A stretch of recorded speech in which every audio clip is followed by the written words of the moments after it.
Paz da parte de Deus e de nosso Senhor Jesus Cristo. Mais uma vez estou aqui, feliz por estar gravando esse vídeo, pedindo a você que está assistindo a esse vídeo, que se inscreva no canal, deixe seu comentário, sinalize se gostou, ao final do vídeo sinalize se não gostou, faça sugestões. O tema do vídeo de hoje, irmãos, para ser mais rápido, é marxismo cultural LGBT e o silêncio da CCB. Bem, vamos lá rapidinho, antes de explicar o que é marxismo cultural. Irmãos, você tem visto que nos últimos dias aconteceram fatos estranhos ao mundo cristão que acompanha as redes sociais, os canais de televisão e as redes sociais no YouTube, Facebook, Instagram, outros tipos de canais e também plataformas de conhecimento e compartilhamento de informações, redes sociais. Tem visto um grande ruvuvu, grande muvuca que tem acontecido por causa de um falso irmão, um falso pastor chamado Ed René Kivitz, que ele é pastor de uma igreja batista de Água Branca, São Paulo. E depois que ele fez uma pregação horrorosa, com aparência de piedade, de cristianismo, que na verdade o que ele estava pregando era o marxismo cultural LGBT, ainda foi apoiado por um outro pregador gospel, que é da Igreja do Amor, que é o Vitor Azevedo, jovem, imaturo, tomando leitinho ainda, devia tomar leitinho, menino, não conhece nada do evangelho. Hoje na minha idade que eu estou, eu concordo que quando eu tinha 20, 21, 25 anos, eu não tinha metade da metade necessário para poder cumprir uma vida espiritual. E hoje mesmo, na idade que eu estou, não me acho preparado 100% para assumir um ministério de pregação ou para poder lecionar as Sagradas Escrituras com total convicção do que o Senhor Jesus nos tem preparado. Mesmo com cursos teológicos, com experiência de vida grande, sofrimentos, todo tipo de experiência que a gente adquire com o tempo, a gente tem que estar preparado, se achar como um vaso novo para que Deus nos encha. O que aconteceu, irmãos? Durante esse período aí de uma semana, alguns dias, 10 dias, que houve aquela pregação do Ed René Kivitz, pastor daquela igreja lá do estado, acho que se não me engano, de São Paulo, não sei o estado correto aqui. Eu acompanhei a pregação pelo YouTube. E o que aconteceu? Na qual a pregação ele desmerece as escrituras, dizendo que elas precisavam ser atualizadas, ou seja, refeitas no contexto para incluir a população LGBT e outros tipos de populações, tipos de pessoas e formas de pensamento diferentes. Incluir essas pessoas, Então ele é um promulgador da heresia, Eu sou a favor que as escrituras sejam atualizadas, mas no seu contexto. Eu já fiz aqui um vídeo sobre a NTLH, nova tradução na linguagem de hoje. Ela tem defeitos? Tem, mas é um contexto original da Bíblia Sagrada, as palavras de Cristo, ensinamentos que dado pelo Espírito Santo, através do apóstolo Paulo e demais outros irmãos que trabalharam durante muito tempo no Evangelho e deram sua vida pelo Evangelho genuíno da graça de Deus. Então este pastor veio e fez aquela pregação horrorosa, que na verdade é um discurso marxista. Engraçado, esse movimento LGBT, o marxismo, que os condenava, agora tem sido uma base ideia para esse apoio. E o porquê eu cito a CCB? Irmãos, irmã que está vendo esse vídeo, é um vídeo complexo, mas você nota que durante esse período de 10 dias aí, muitos líderes evangélicos da bancada evangélica na nossa política, na Câmara, no Senado, e também líderes evangélicos das igrejas batistas mesmo, presbiteriana, renovadas, Assembleias de Deus e todas as outras denominações se posicionaram contra o ponto de vista que esse falso pastor Ed René Kivitz tem promulgado, e também pelo discurso de apoio desse rapaz aí, o Vitor Azevedo. E eu necessitei irmãos, de guardar um tempo para fazer o vídeo. Porque eu já tinha a ideia de fazer o vídeo quando aconteceu o fato, mas eu esperei dar o tempo. O tempo do silêncio CCB. Irmãos, eu não tenho visto na internet nenhum membro da administração da Congregação Cristã no Brasil se posicionar contra ou rebater, defendendo o Evangelho da Graça, como está escrito, indiferente se você usa a tradução antiga do Ferreira de Almeida ou a nova tradução. Eu não vejo a manifestação, eles são apolíticos no sentido político-administrativo e são apolíticos no sentido evangelístico. Para o Ministério CCB, o mundo já acabou. Já cumpriu o Apocalipse.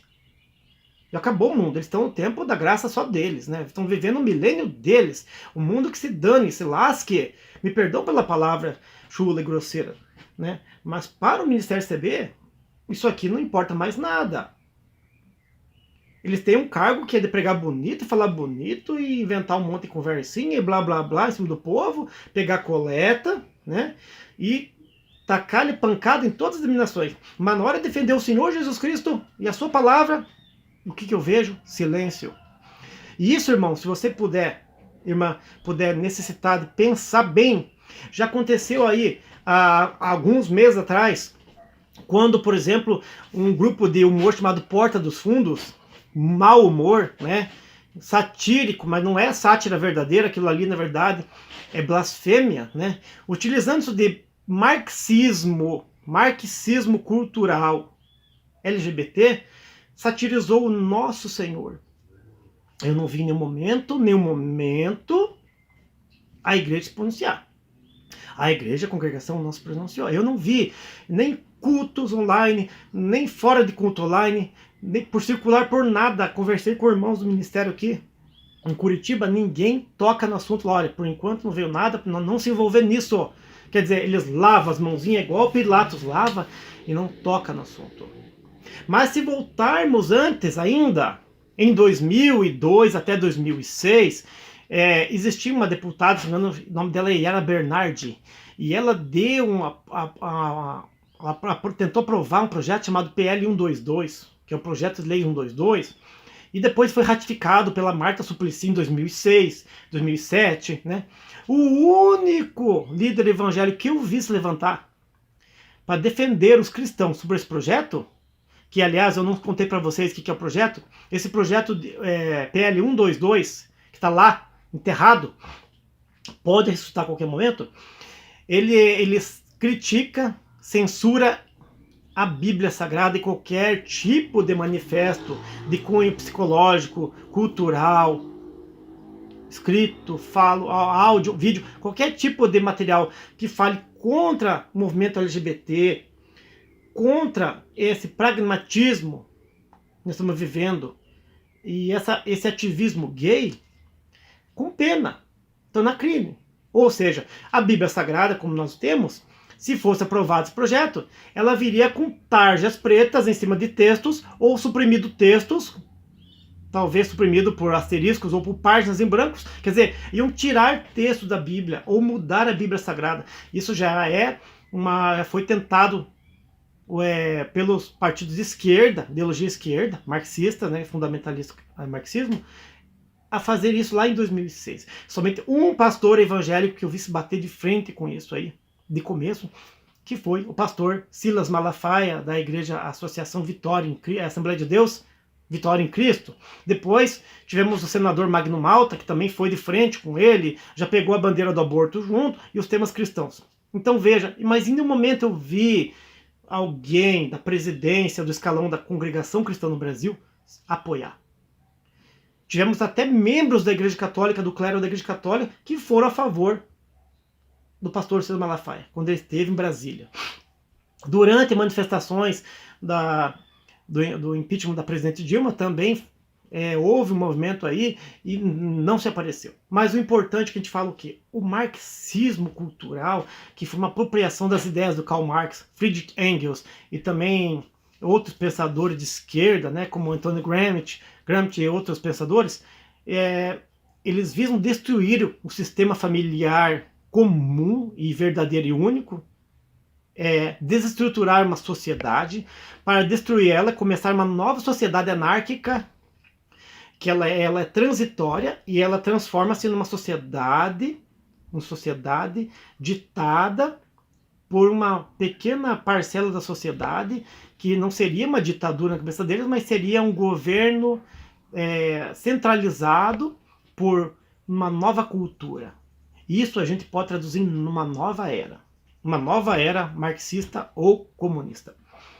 Então, esse movimento existe. Ele tem, durante alguns anos, se utilizado de meios televisivos, rádio, internet, igrejas, para tentar combater a moral cristã, o evangelho sadio e da graça. Eu não vejo em nenhum momento a igreja se posicionar. Eu não vejo ninguém da administração e a público. Então isso me choca como cristão e me envergonha como ex-membro da CCB, que eu fiquei lá 8 anos, já faz 15 que eu saí. Isso me envergonha, porque é que eu não saí antes. Mas eu estava alienado naquela época, nem televisão na minha casa eu tinha na época. Hoje, você que está vendo esse vídeo, você já é uma pessoa esclarecida. Você já conhece a Bíblia Sagrada, você já conhece os meios de comunicação, conhece Netflix, conhece o que for, com as plataformas, Instagram. Você tem uma chuva de informações em cima de você. E você já percebeu que muitos líderes que eram chamados de sectários, que eram tratados como aliados do maligno para deturpar a palavra de Deus, defendendo a Bíblia. A Bíblia não precisa ser mudada, ela precisa ser atualizada na sua linguagem. Eu defendo a atualização da Bíblia na linguagem, mas não tirar o contexto, não acrescentar nada nela e não diminuir, mas atualizar a linguagem para que a população tenha acesso ao conhecimento das Escrituras e saber identificar o que é bom, o que é justo, o que foi transitório, o que foi passageiro e assim por diante. Agora, atualizar a Bíblia do contexto de você suprimir versículos, textos, criar um universo novo, um novo Cristo, novos apóstolos, uma nova doutrina, para poder colocar homossexuais, talvez viciados e ateus no meio. Ó, sinto muito, sinto muito. Se você ainda tem a esperança de ver uma mudança no mundo melhor, essa mudança no mundo melhor, ela vai ser por quem? Pelos filhos das trevas ou pelos filhos da luz? A gente tem que mudar então os textos bíblicos para que uma camada da sociedade que se fez elite e se foi vista como massa de manobra, como é o movimento LGBT. Eu lembro muito bem, irmãos, alguns anos atrás, foi feita uma marcha para Jesus e juntou aí 600 mil pessoas. Depois teve uma parada gay e juntou 4 milhões, 3 milhões. Então, cresceu muito o movimento. Políticos e pensadores e filósofos, comunistas, socialistas, marxistas, né, ativistas gays, viram um espaço, uma brecha na sociedade para poder manipular esse grupo, para poder perpetuar no poder e instalar uma desordem mundial. Não uma nova ordem mundial, mas uma desordem mundial, né? É tudo o que o inimigo gosta. Então eu gostaria de deixar para vocês hoje um texto que muitos não conhecem esse texto. Talvez você já tenha visto testemunhos de ex-homossexuais. Ex-homossexuais. Existe um mito de que não existe ex-homossexual. Não, existe sim ex-homossexuais. Na congregação cristã no Brasil, eu conheço muitos homossexuais que estão lá mascarados, escondidos, né? Conheço 3 do ministério, não são ministério alto, mas são ministérios baixos, né?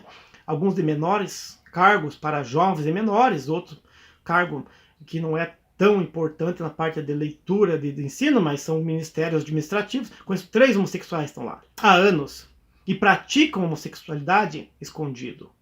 Eu não vou citar nome, vou ser processado por essa igreja. Eles acabam processando, mas existe. Não vamos tocar para fora da igreja, mas tem que promover emulação, crescimento. Não adianta você ficar 30, 40, 50 anos dentro de uma igreja e continuar com o mesmo comportamento. Deus ama o pecador, mas abomina o pecado. E na palavra de Deus no texto, que vamos ler em 1 Coríntios, no capítulo 6, no versículo 10 e 11, nós achamos uma prova teológica e escatológica, uma prova bíblica, neotestamentária, de que existe cura, existe mudança, existe transformação na vida dos homossexuais. O que aconteceu? O apóstolo foi para Corinto. A igreja de Corinto, ela foi uma igreja nova. Havia muitas pessoas lá que praticavam o paganismo romano. E entre eles as orgias, a homossexualidade, bissexualidade, penta, hexa, tetrasexualidade. Mas o apóstolo Paulo, movido pelo poder do Espírito Santo, foi lá, conversou com eles, instruiu eles, expôs o evangelho da graça e muitos libertaram. Depois, alguns casos depois, houve um problema lá entre pregação, tipo de pregação, e ele voltou lá, tipo de doutrina, alguém ensinava uma doutrina diferente, ele voltou lá. E nesse texto aqui, ele fala aí sobre um juízo entre irmãos infiéis, problemas de processos e assim por diante. E ele chega a citar a condição homossexual, ativa ou passiva, daqueles irmãos que estavam lá antes de se converterem a Cristo, de mudarem de vida. E esse tipo de texto que está aqui, em 1 Coríntios capítulo 6, do versículo 10 em diante, é um dos textos que esse ativismo aí, marxista, cultural, LGBT, quer tirar da Bíblia. Quer tirar da Bíblia. Então eu vou ler para vocês rapidamente o versículo 10 e 11 do primeiro livro de Coríntios, no capítulo 6. Marca lá, capítulo 6, 1 Coríntios, versículo 10 e 11. Então, no versículo 10 está escrito o seguinte: não erreis, nem os devassos, nem os idólatras, nem os adúlteros, nem os efeminados aqui é homossexual, nem o avarento, nem os sodomitas, sodomita também é homossexual, nem os ladrões, nem os bêbados, nem os maldizentes, nem os roubadores herdarão o reino de Deus. Ponto. Versículo 11. Vamos continuar o versículo para você entender. Olha o que aconteceu, a transformação. E é o que alguns têm sido, mas haveis sido lavados, mas haveis sido justificados em nome do Senhor Jesus e pelo Espírito do nosso Deus. O Espírito do nosso Deus transforma os roubadores, os mentirosos, os caluniadores, os idólatras, os adúlteros. E fora essa classe de pecadores, ela também transforma os efeminados, que seriam vamos usar assim, os efeminados, os homossexuais passivos, e os sodomitas, que seriam os homossexuais ativos. Então, ele até exemplifica e separa por dois essa mesma classe de pessoas com esses mesmos problemas e distúrbios de comportamento. Não é um distúrbio mental, mas é comportamento adquirido. Não importa de que forma adquiriu, se por causa de uma violência sexual, se por uma conduta, se por uma associação de comportamento familiar, se você se adquiriu através de um conhecimento externo, influência de um parente, influência de externos, não importa como adquiriu, o comportamento é este, e eles foram transformados. O apóstolo fala que era como alguns eram antigamente, mas foram lavados, transformados pelo poder do Espírito de Deus. O Espírito Santo transforma. E nesta carta aqui, em 1 Coríntios capítulo 6, ele foi resolver outro problema, mas ele ainda citou esse caso. E eu lembro que, veja, irmãos, nos últimos anos, eu nunca tinha visto esse texto ser pregado na congregação. Nunca vi. Do que a igreja tem medo de se pronunciar nesses assuntos? Tem medo que os irmãos saiam da igreja? Porque se tiver nessa condição já não é irmão. Ele é membro da igreja, mas não é irmão. Ele está numa conduta diferente do que os irmãos lavados, remidos, têm que se comportar. Agora, você acusado de homofóbico por expressar uma leitura de uma Sagrada Escritura que tem 2000 anos, eu vou ser homofóbico, vou ser chamado de alienado sexual, eu vou ser chamado de preconceituoso. de neonazista. Vou ser chamado do que for por causa de ler um texto filosófico, religioso, transcendental, palavra viva e eficaz, palavra de Deus. Texto que o apóstolo São Paulo levou a Corinto e ele citou esse texto aí. Então eu vou ser julgado pelas minhas palavras. A maioria do povo não quer escutar a verdade. E se você prega a verdade numa igreja, geralmente a população que está ali e comete esse tipo de pecados ou distúrbios comportamentais, eles acabam saindo da igreja, ficam ofendidos. Mas o remédio bom, ele é amargo, ele é para doer mesmo. O remédio bom mesmo, ele é amargo, né? Então, o que acontece? A igreja se cala. Por que a igreja se cala? Defender a Bíblia, como eles defendem, dizendo que tem que ser esse texto antigo aqui, um texto arcaico do João Ferreira de Almeida, eles defendem. Defendiam no púlpito. Os cultos já voltaram. Então eu gostaria de dizer para os irmãos que escutaram esse meu vídeo de 20 e poucos minutos aí. Se você tem conhecimento de algum culto nesse período de tempo em que houve esse escândalo desse pseudo-pastor, desse falso pastor Ed Renekiewicz e desse rapaz Vitor, eu já até esqueci, Vitor Azevedo, né? Se você tem conhecimento que algum irmão levantou-se em púlpito, falou sobre esse assunto, tocou na ferida e defendeu o evangelho, você me corrija. Você me cita aí o texto, ou me cita o vídeo do culto online ou do culto presencial, que eu vou me retratar. Mas eu tenho acompanhado muito esse movimento da CCB, do Universo CCB. Eu acompanho vários canais. Eu acompanho 17 canais reformadores, e também acompanho mais ou menos uns 8 ou 9 canais que já são ligados à denominação. E por que é que ela se cala?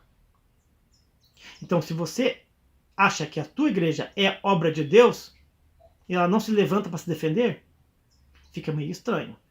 É muito estranho, né? Um reino dividido, ele não pode subsistir. Um reino dividido não pode subsistir, né? Ainda havia hoje um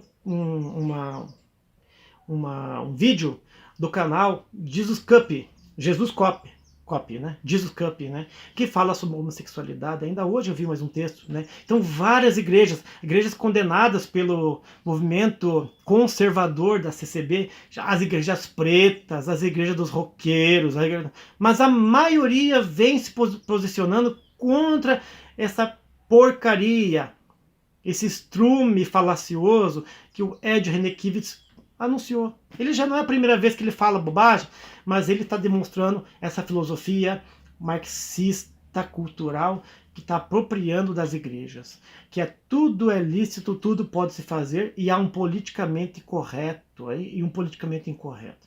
Então eu gostaria que, se você tem esses vídeos que pode contradizer essa minha constatação, você me mostre. Mas caso você não tenha percebido alguma coisa sobre esse assunto, então você tem agora uma prova cabal de que a CCB não tem compromisso nenhum com o Evangelho de Cristo e com a vinda de nosso Senhor. Porque é, na verdade, notório que nos últimos tempos apostatarão alguns da fé e virão homens imorais, idólatras, gananciosos, que vão fazer da gente negócio. E isso está se cumprindo. Desculpe minhas palavras rudes de falar hoje com os irmãos no vídeo, né? Eu peço perdão se eu me excedi. É um tema polêmico, né? Mas eu espero que você comente bastante e passe esse vídeo para frente, né? Leia esse texto que eu passei por irmão aqui, que está em 1 Coríntios capítulo 6, versículo 10 e 11. E leia e entenda esse texto, que há solução. Há solução. Então, isso aqui é o remédio. E o doente não quer ser curado. O doente quer transformar o remédio em veneno. Entenda que nem tudo que reluz é ouro. Bem, eu agradeço você ter visto esse vídeo até esse momento, né? Espero que Deus abençoe a tua vida, para que Deus te ilumine, te dê sabedoria, para discernimento de tudo aquilo que ocorre no nosso mundo nos dias atuais. Para que assim Deus abençoe grandemente você, a sua família, e nos dê todo dia a esperança de que o Senhor Jesus Cristo venha logo, para que a gente não perca a nossa comunhão, a nossa espiritualidade, não viva irado com essas manifestações malignas que têm atacado o povo de Deus. Então eu espero que Deus abençoe você grandemente, com saúde e paz e graça, no nome do Senhor Jesus Cristo. E nos vemos até o próximo vídeo.